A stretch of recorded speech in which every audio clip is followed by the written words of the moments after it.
Hey friends, my name's Georgie. I'm a breathwork and performance coach helping people gain core confidence and reconnect to themselves through the power of the breath. It is a massive pleasure to welcome you to the Just Breathe podcast, where I'll be talking all things breathing to help empower you guys to use the power of your breath to harness your bodies and minds. So today is something a little bit different. Today I'm doing a solo episode on insights that I've learnt over the last couple months. So I've been thinking a lot about time. Why do none of us have time anymore? There just doesn't seem to be enough hours in the day. And this topic has fascinated me for the last couple of months because I've really felt as if I'm just not able to fit everything in. And so I've started to look for strategies and ways that I can prioritize and manage to do everything I need to do whilst also fitting in everything that brings me joy and keeps my life balanced. So I really hope you enjoy the episode. A little bit of housekeeping. If you haven't already, don't forget to like, share, and subscribe to the Just Breathe podcast. Let's keep on building that strong breathing community. The more people being connected by the breath, the better. It really is the most universal language on the planet. All right, let's dive right into this little solo episode. Get comfy, grab a cuppa, and let's explore the topic of time and why none of us seem to have it anymore. I really hope you enjoy the episode. This is episode 44 of Just Breathe with, well, just me, Georgie Lawler. Hope you enjoy.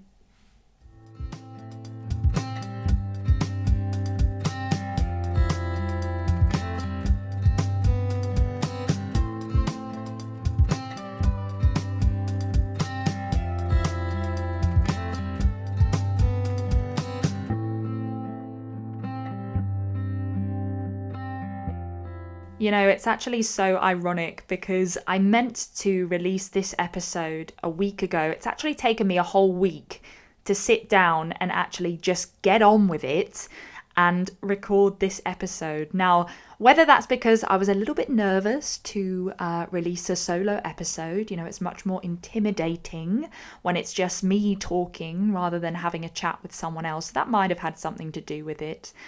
But honestly, it was that classic phrase that so many of us say on a daily basis, I just don't have time.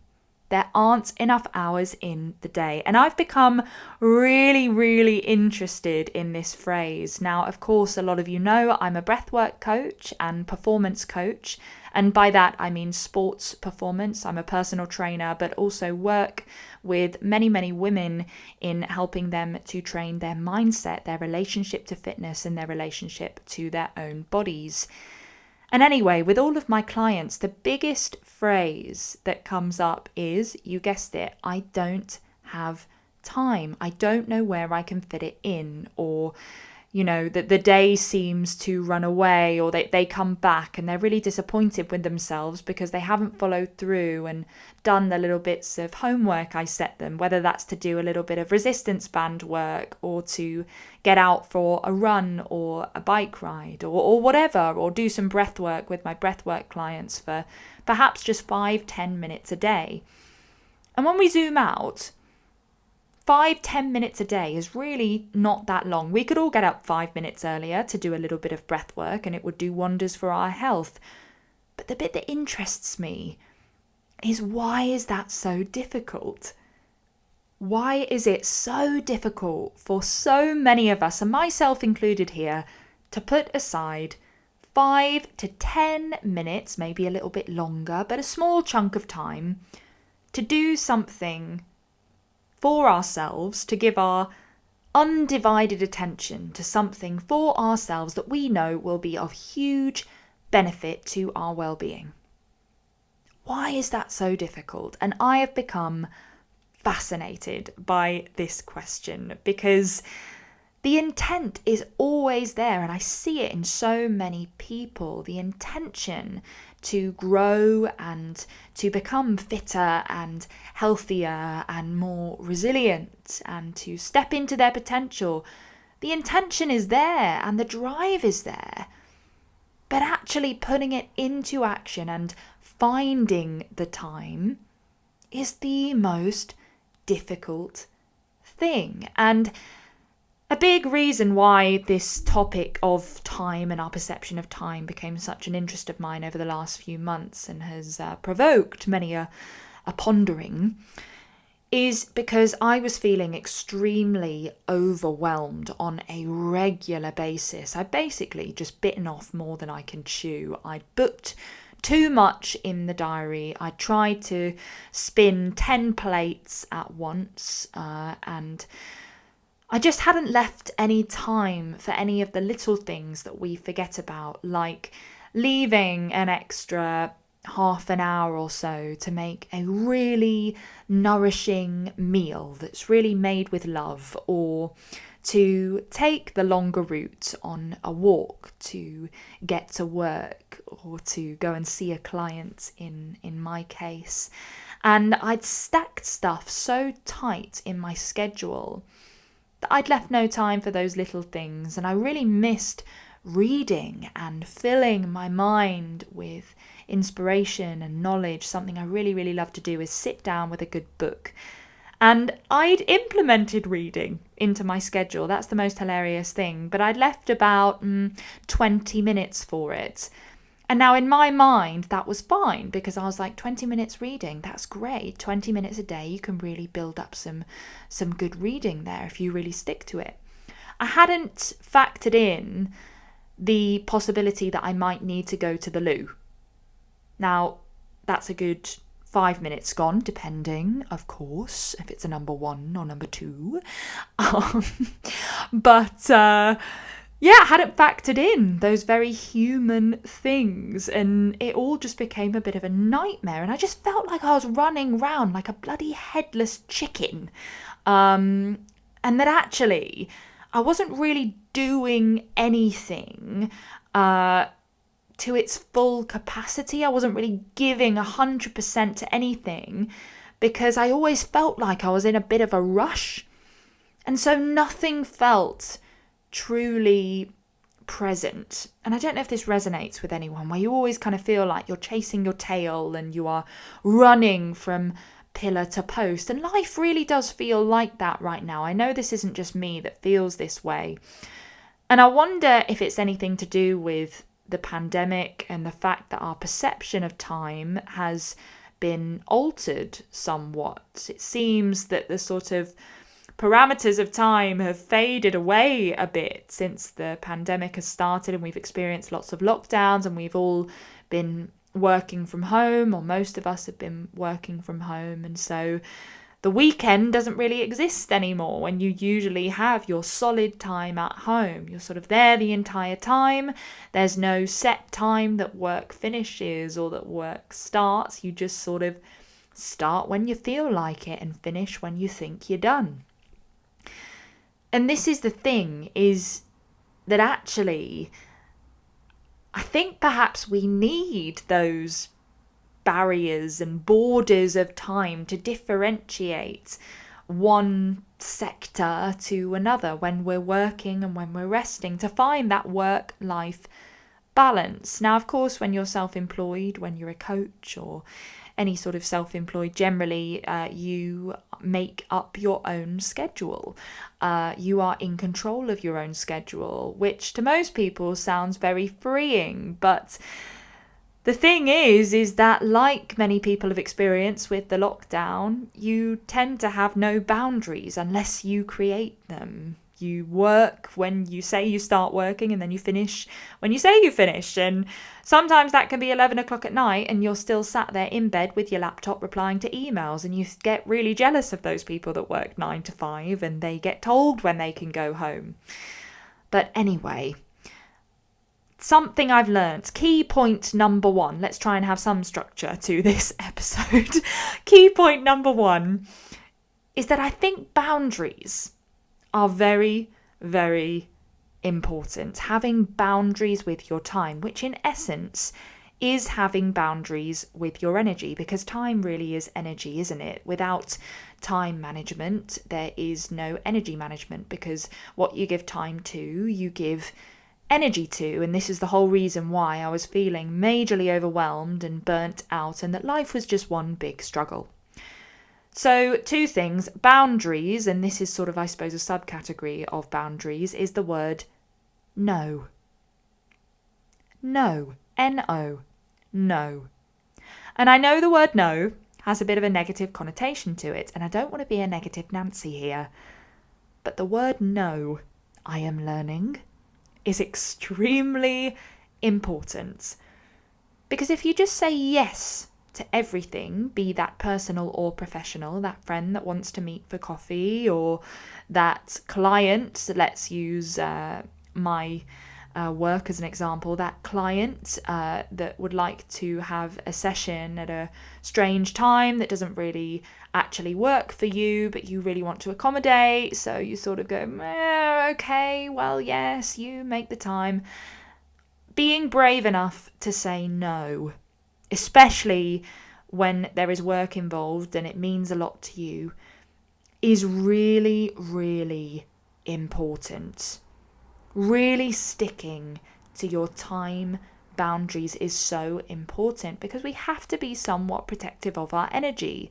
And I could talk about this for hours. Energy management, another thing that is fascinating to me, and is also very, very, of course, on par with time management, because like I said before, time management really is energy management. But I think we have to be quite specific with what we give our energy to if we want to optimize our health and live the best possible lives we can, and actually create a day or a daily life where we fit in everything that is important to us, that we want to prioritize. And I think actually what you read, what you fill your life with, what you choose to view on social media, because that really is a choice, remember. You choose who you follow. As much as we feel like it's out of our control, we do choose the people we follow on places like Instagram, and so we actually do have the power to fill our screens with things that uplift us or things that deplete us. So that's something, is what do you fill your time and what do you spend your energy on? And what boundaries can you implement to make the most out of your time? Are there a few more things you could say no to take some of your time back that you know that you need to give to yourself? Be that to do a bit of breath work, be that to go on that cycle ride or that run that you've been meaning to go on for the last year. So many people in lockdowns in the beginning of the pandemic had quite a big drive for fitness, and so many people have really up-leveled their fitness, which is just amazing. But I myself as well thought, wow, great, I've got all this time.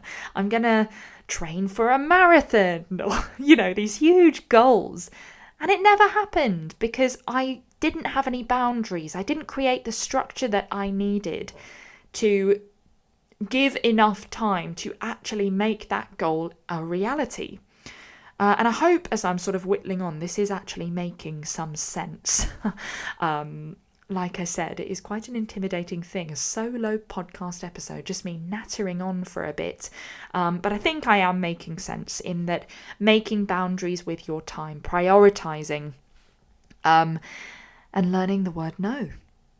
And that takes some balls to say no to things that, your ego thinks you'd quite like to say yes to because you feel like you really should do it. And I think it's a lot to do with as well trusting that by optimizing your own health, what you then give back to the world in terms of your work, in terms of your relationships, in terms of everything you put out there is going to be so much richer. But in order to do that, we do have to have strict boundaries around our time. So number one, creating those boundaries. And And I do want to take a little bit of a segue before I go on to number 2, and this is really relevant. I started to do a little bit of research around time and why none of us have it anymore. And I came across a really cool TED Talk with Laura Vanderkam.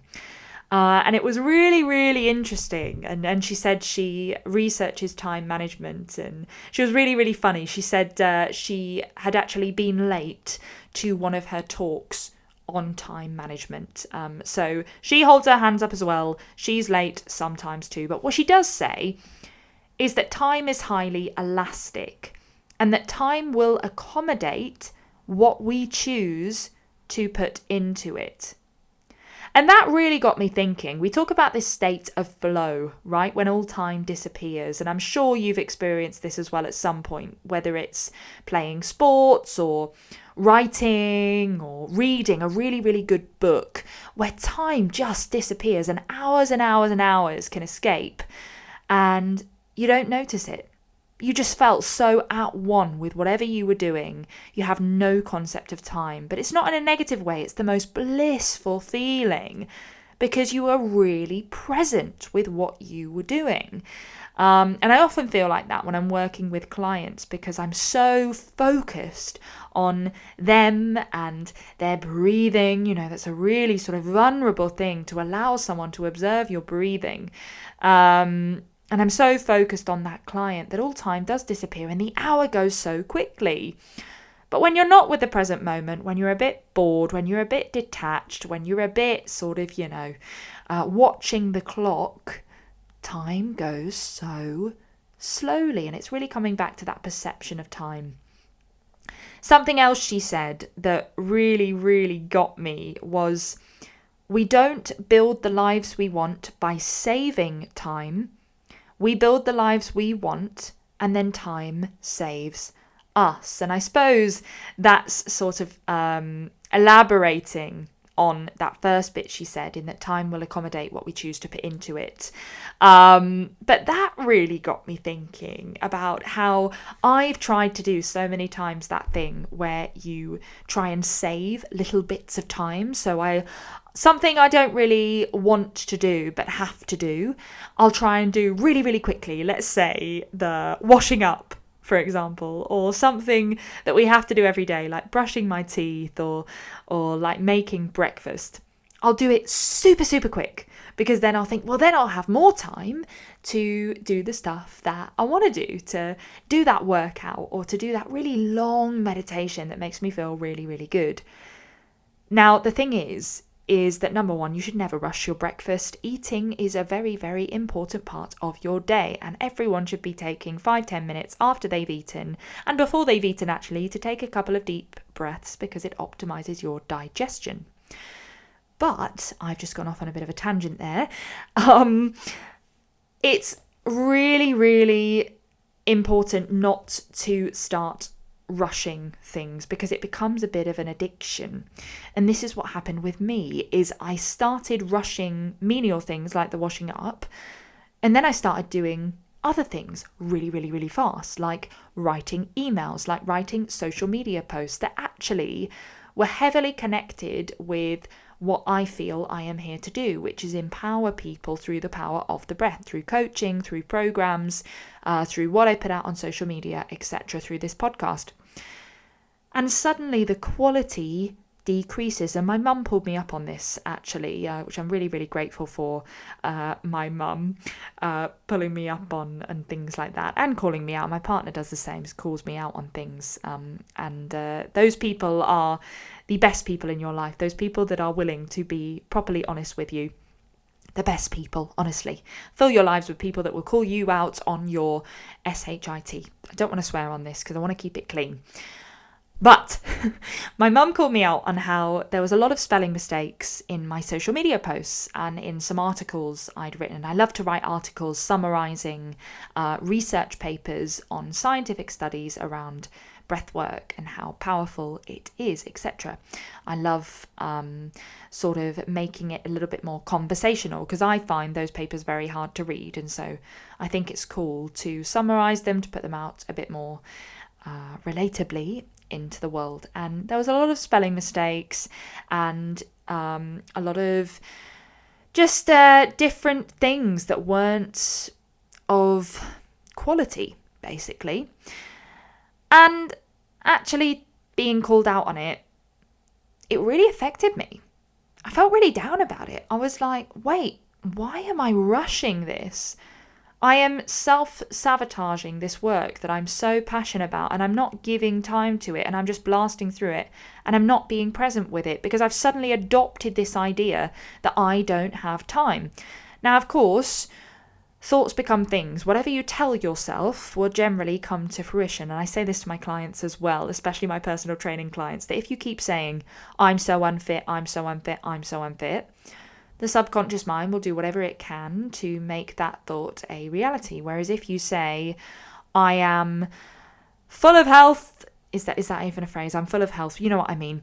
I am extremely fit and I am someone who actively engages in exercise, or I am a runner, I am strong, etc. Your body and your subconscious mind will do everything to make that a reality, because what you think is highly, highly, highly effective in what comes to fruition in life. And so I'd realised I'd started investing in this narrative of I don't have time. So, of course, everything in my life felt rushed. Then I watched this awesome TED Talk, and Laura actually did some maths. And she stated that there are 168 hours in a week. And that even if you're working a full-time job, say about 40 hours a week, now, with factoring in 8 hours of sleep per night, which is what we should all be getting. I know we don't always conquer the 8-hour thing, but we try our best. That comes to 56 hours a week. That leaves, wait for it, my jaw dropped here, 72 hours of free time. 72 hours. That's a long time. 72 hours. We could do 72 1-hour activities and still get 8 hours sleep a night and still work a 40-hour a week job. That's mental. She went on to say that if you were working a 50-hour a week job, maybe a full-time job and a side hustle, you've still got 62 hours free. Again, if you're working a 60-hour a week job, that's a lot of hours, but you know, who knows, perhaps you are a crazy entrepreneur with multiple businesses. You still have 52 hours free. And it goes on and on and on and on. And looking at it like that, it then just got me thinking about, what are we doing with all this time that we've got? Have we just become a society of procrastinators, scrollers, sort of small talking, distracted, unfocused zombies that can only get a few things done in a week because we just don't have the attention span? Maybe. Now, how can we increase our attention span? Breath work. Of course, whenever we're focusing on one sole thing, and in breath work, the most simple practice of awareness, mindfulness, just means awareness, we focus on just the breath. We are quite literally building our attention span. We're practicing every time we get distracted, coming back to the breath, coming back to the present moment. And basically, I just could not believe how much free time we actually had. And so what Laura highlighted there in the TED Talk was that we do have time.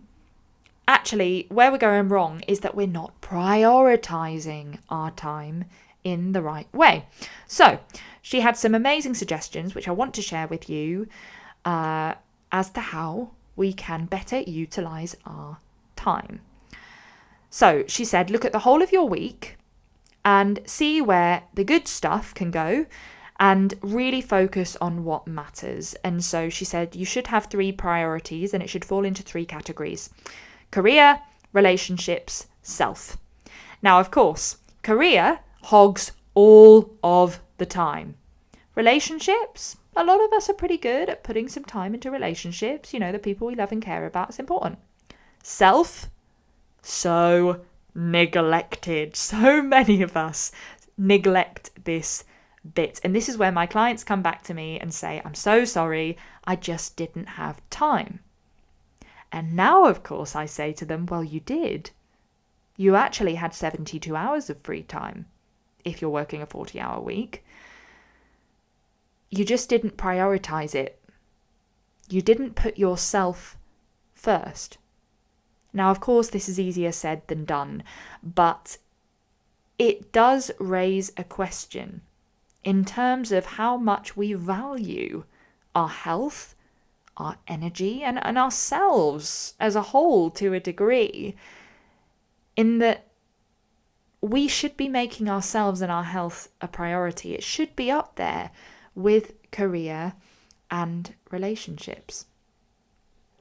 So what Laura suggests is doing a weekly forecast for your week. And basically looking ahead and going, wow, I had a great week. Here's what I did in terms of career, relationships, and self. I managed to fit those 3 runs in that I wanted to do. I managed to do 10 minutes of breath work every single day. I took 20 minutes after my lunch to read my favourite book. Now, I'm literally listing off my list of priorities here. Or I had that movie night with my partner. Or I had that long phone call catch up with my best friend that I haven't had for 6 months because I've been really focused on my career for a while. The list goes on.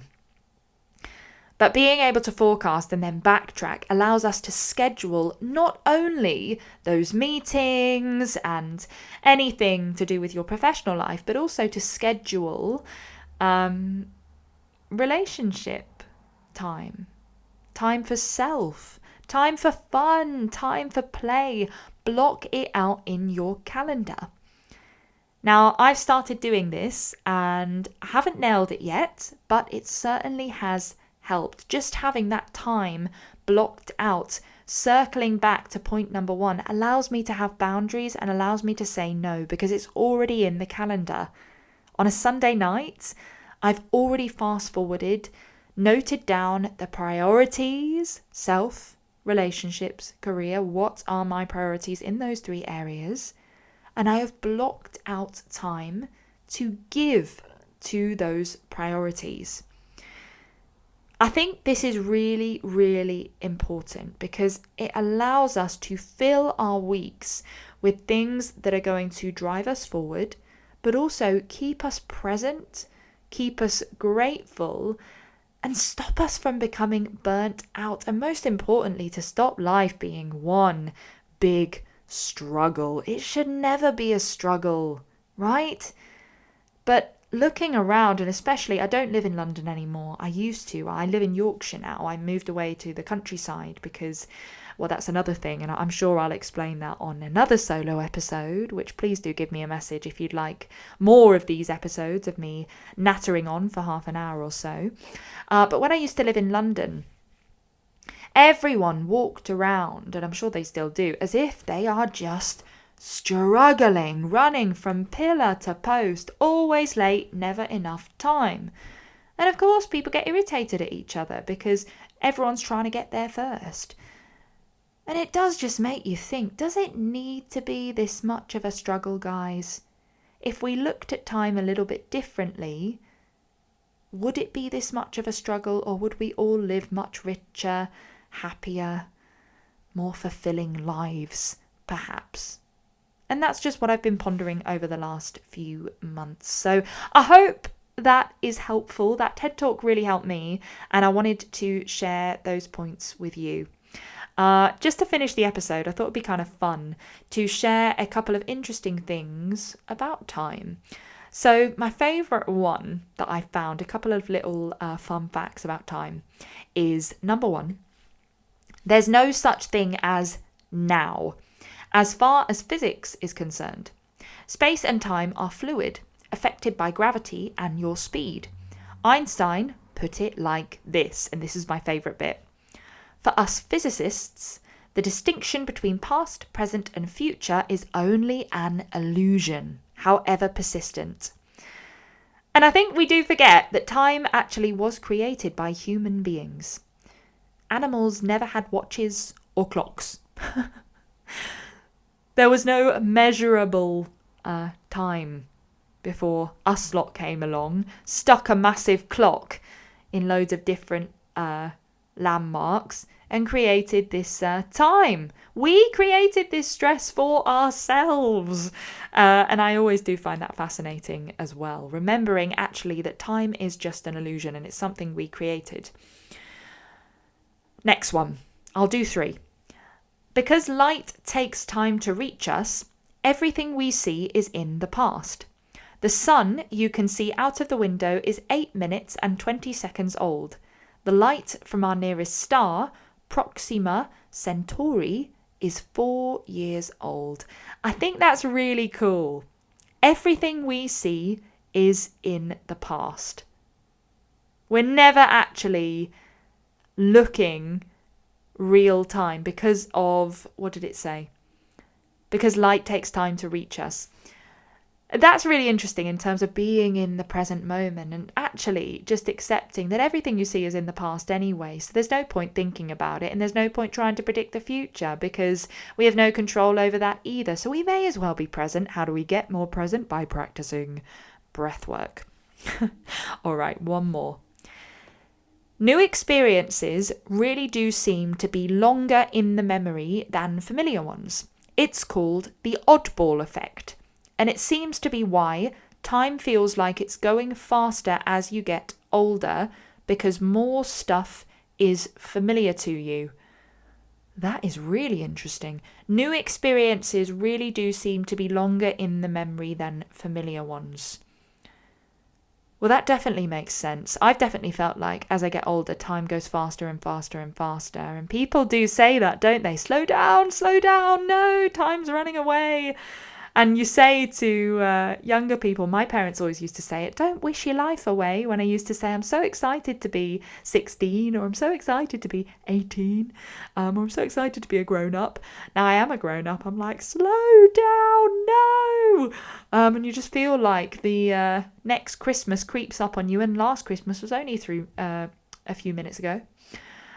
Oh, anyway, there's a few cool facts about time, so do with them what you will. But I hope you've enjoyed this little solo episode on my natter about why none of us seem to have time anymore and what we can do to solve the problem somewhat or to utilise our time and energy a bit better. So really hope you enjoyed the episode. Please do like, share and subscribe and send this to someone who you think might enjoy it or who you know is running around like a headless chicken as well at the moment and maybe could utilise some of these points. So I'll pop the link to the TED Talk in the show notes if you want to go and give it a watch. It really is a good one. Otherwise, I will see you next week for another powerful conversation with someone wonderful from the world of wellness, hoping to empower, inspire, and evoke inspirational positivity within you through the power of the breath. So I really hope you enjoyed this episode. Keep breathing, and I will see you next time.